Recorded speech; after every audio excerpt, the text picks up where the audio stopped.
بسم الله الرحمن الرحيم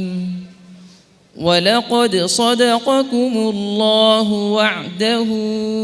إذ تحسونهم بإذنه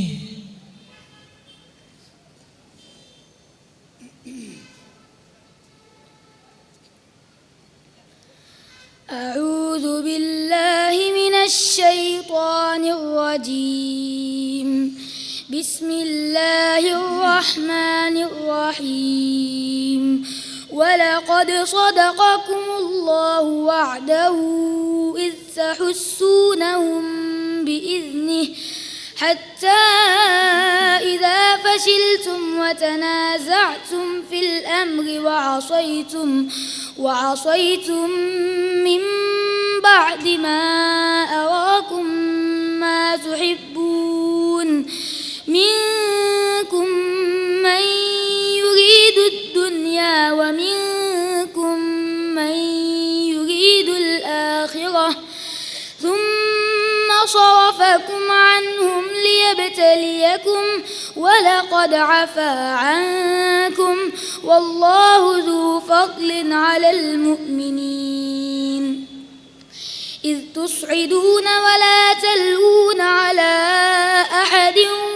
والرسول يدعوكم في أخراكم فأثابكم غما بغم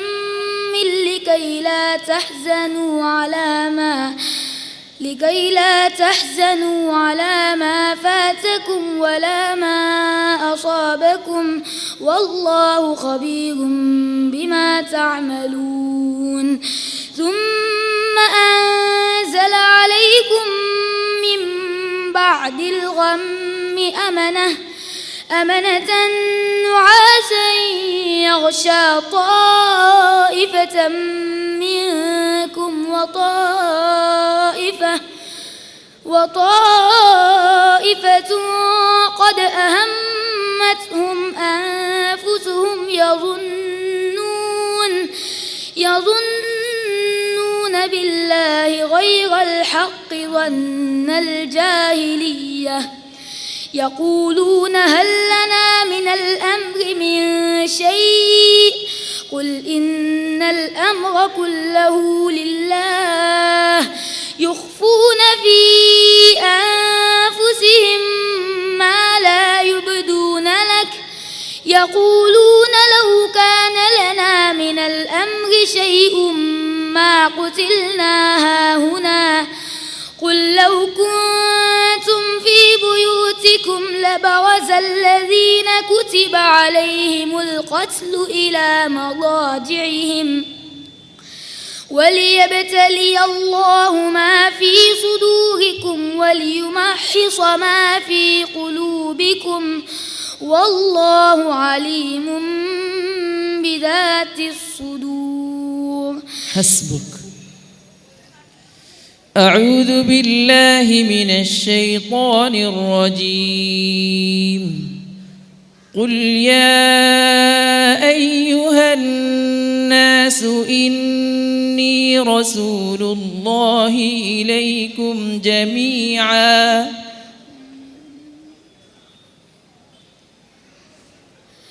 أعوذ بالله من الشيطان الرجيم. قل يا